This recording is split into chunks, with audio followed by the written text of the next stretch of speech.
Dear students, हम लोग बात कर रहे हैं एक बड़े ही कंटेम्प्रेरी टॉपिक की जो आजकल हमारी इकोनॉमी में बार बार बोला जा रहा है, न्यूज़पेपर में और बाकी सब चीज़ों में, स्टैगफ्लेशन। ये एक इन्फ्लेशन का रूप है जो बड़ा ही एक अद्भुत समन्वय लेकर आता है।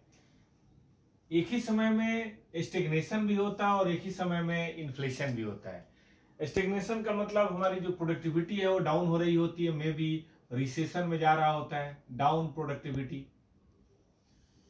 अनएम्प्लॉयमेंट राइजिंग होती है और साथ ही साथ इन्फ्लेशन बढ़ रहा होता है।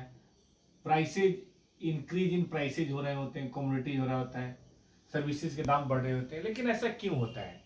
देखिए, जनरली ऐसा माना जाता है कि अगर इन्फ्लेशन होगा तो कंज्यूमर ज्यादा पैसा पे करेगा तो प्रोड्यूसर ज्यादा प्रोड्यूस करेगा। और केन्स की थ्योरी यही कहता है कि भाई देखो, अगर ये हमारी सप्लाई लाइन है और अगर इसकी बजाय कंजम्पशन अगर यहाँ हो रहा है कंजम्पशन, तो प्रोडक्शन यहाँ ना होकर प्रोडक्शन यहाँ होना चाहिए, जीडीपी बढ़ना चाहिए, नेशनल इनकम बढ़नी चाहिए। लेकिन इसमें ऐसा हो नहीं पाता।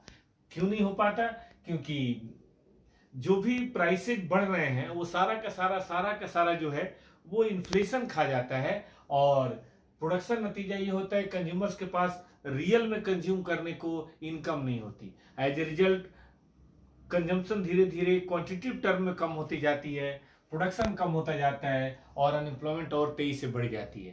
तो इसी सिचुएशन ऑफ इन्फ्लेशन को बोलते हैं स्टैगफ्लेशन। अगर हम बात करें तो इन इंडिया हमारे यहाँ जब से ये कोविड की बात हुई है तब से यही तो हो रहा है। प्राइसेज लगातार बढ़ रहे हैं, भारत सरकार की पूरी कोशिश के बावजूद भी प्राइसेज बढ़ रहे हैं, लेकिन प्रोडक्शन नहीं बढ़ रहा। प्राइसेज बढ़ने के बावजूद भी प्रोडक्शन नहीं बढ़ रहा और अनएम्प्लॉयमेंट बढ़ती जा रही है।